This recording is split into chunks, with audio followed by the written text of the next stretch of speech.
I am finally ready to hire a prep center, and I couldn't be more happy about it.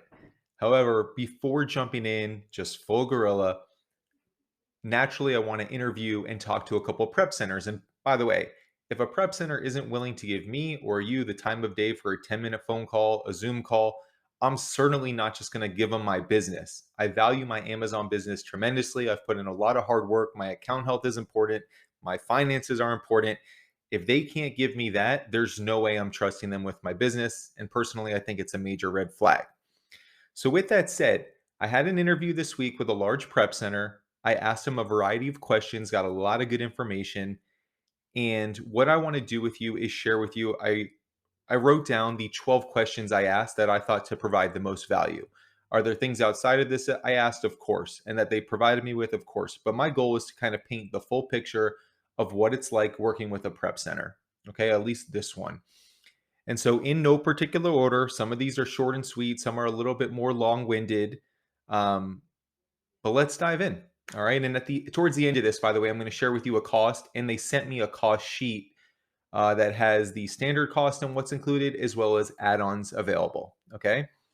So the first thing, question one: where do I ship the products to, and who do I make out as the recipient? All right. Simple enough.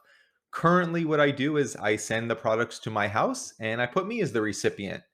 As far as the prep center goes, two things. One, the recipient could be me, or I could even put somebody else.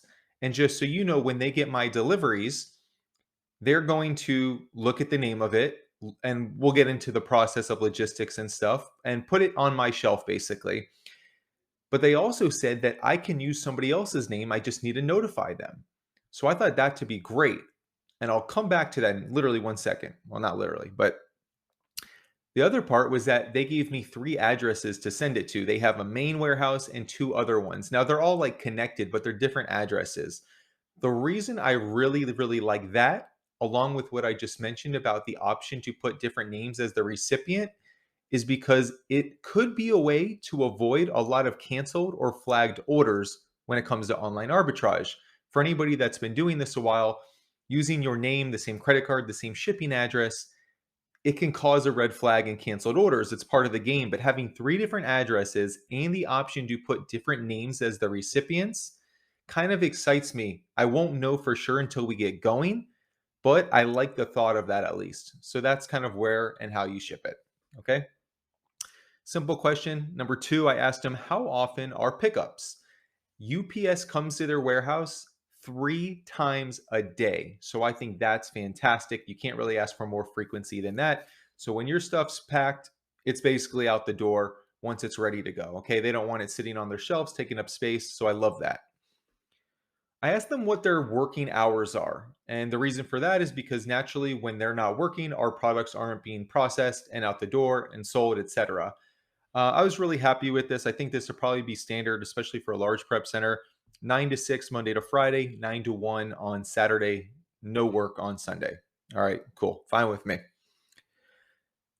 Next question: what access will you need from me? Okay, this I knew was going to be something that crossed my mind and came up. And so, for one, you have to use Inventory Lab. No problem. I've used that from almost day one. I love, love, love Inventory Lab.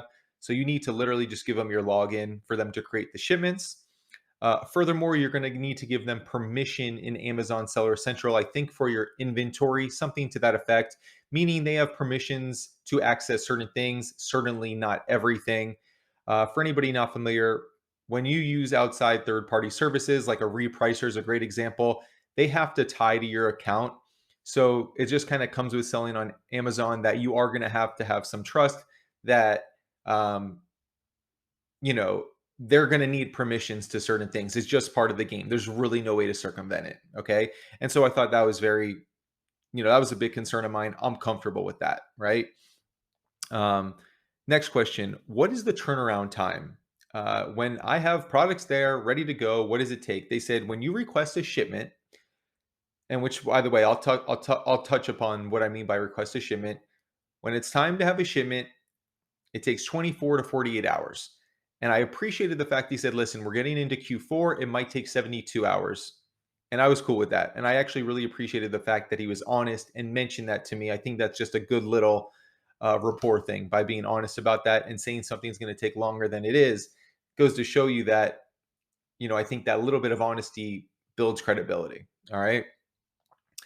Next question I asked, I said, I've heard things about when people doing online arbitrage send items to prep centers that a lot of orders get canceled. Prep center addresses are flagged or whatever.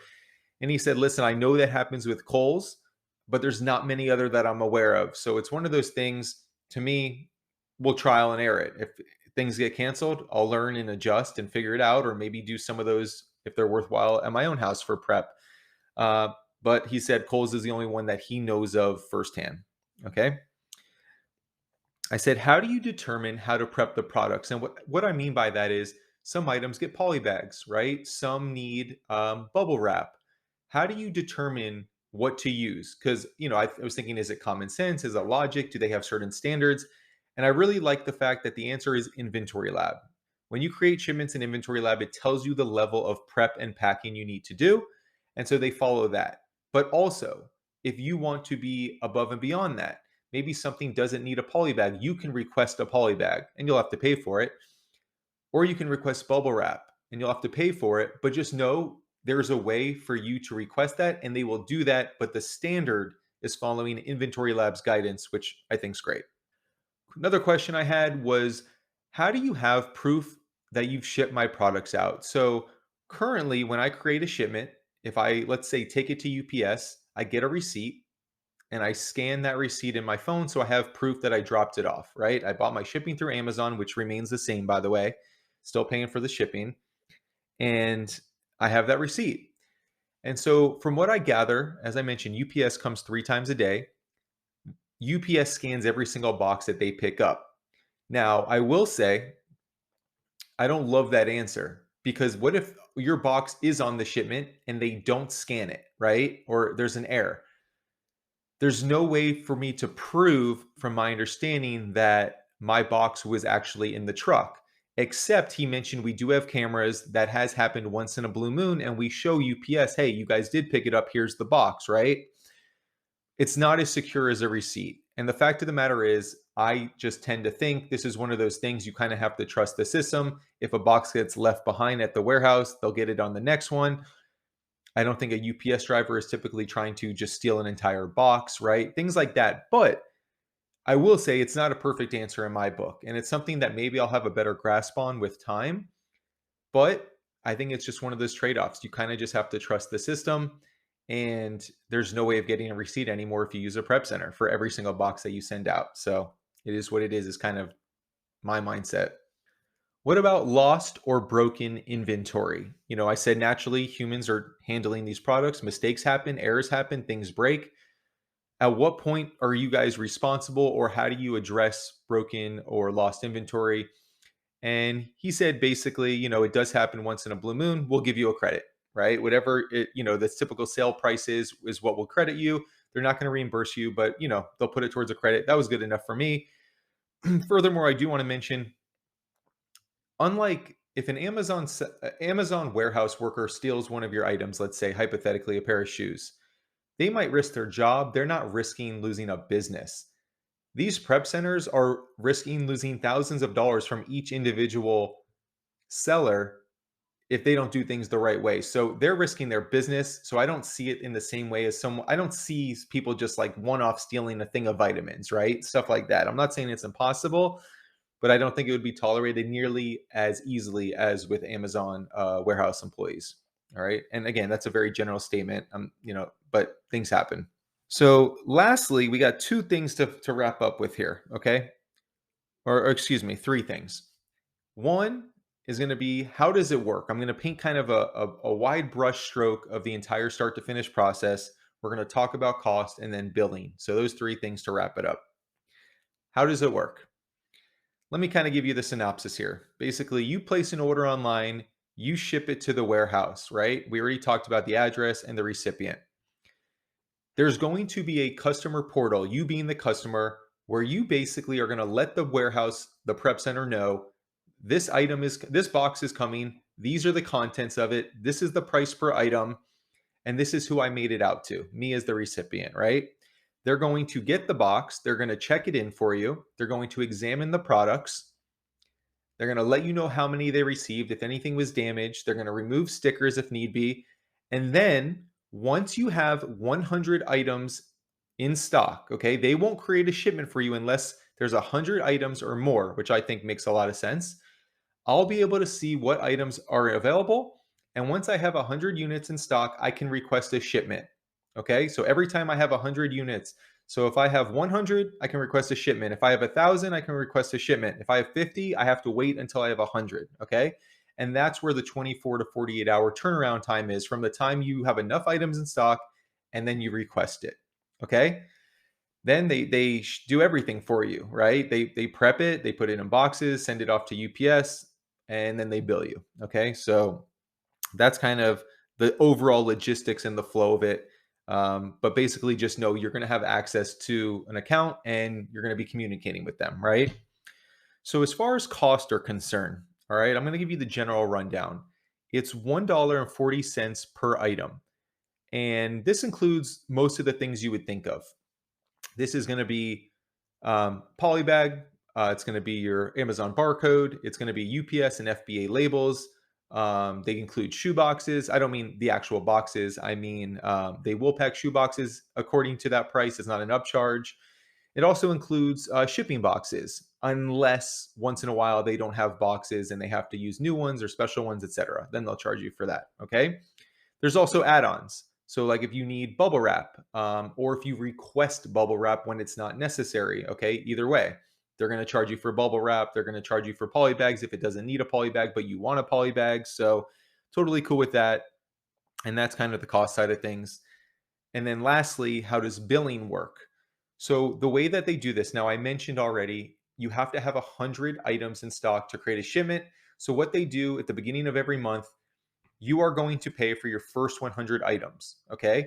So I'm going to pay $140 at the first of every month, like a subscription. That gets credited towards my first 140 items, or excuse me, 100 items. My first 100 items, as I mentioned, that's my first shipment. Okay. From there, after that, every item above that, when they create a shipment, they just simply bill me afterwards, is my understanding. And I think there's like an online payment system. And if I'm not mistaken, I can't continue to request shipments until I'm caught up on my payments. I could be wrong on that, but just know they're not doing like a monthly reconciliation where they bill you once a month. It's an online payment. With this place, it's a subscription in the sense that you're paying for the first 100 up front, which, by the way, if you're not using 100 items a month, you don't need a prep center anyway. So to me, it makes no difference. And then you just kind of get billed as you go. All right. And so that is it. And I hope that helps paint the picture. There was more things we discussed. I do want to mention the only real concerns I have. Again, you are putting trust in other people, and that's just kind of the nature of the game. The UPS thing, I don't love that. And I don't love the fact that you're kind of at their mercy. Even if I request a shipment, nothing stops them from dragging their feet, but the bottom line is this: you have to give and take. This is going to save me hours and hours and hours and mental space in my daily work life, right? That I can put into other things that I much more value than prepping and packing. Um, if it doesn't work, you move on to someone else. And by the way, I would never go from 0 to a million, right? Meaning I'm not going to just give them 100% of my products. I'll start with 100 and then I'll scale it up to 200 and 300, and we'll learn as we go. I've done this for 2.5 years. I don't need to rush it overnight. And frankly, I could even see using a second prep center just to diversify and not have all of my eggs in one basket. So that's it. Hope that helps paint the picture. I was going through it anyway, so I wanted to share. I'm Jonathan. Duke does Amazon. Thanks for being here. Questions, comments, topics, put them below. Have a great day. We're on Instagram as well. Talk soon.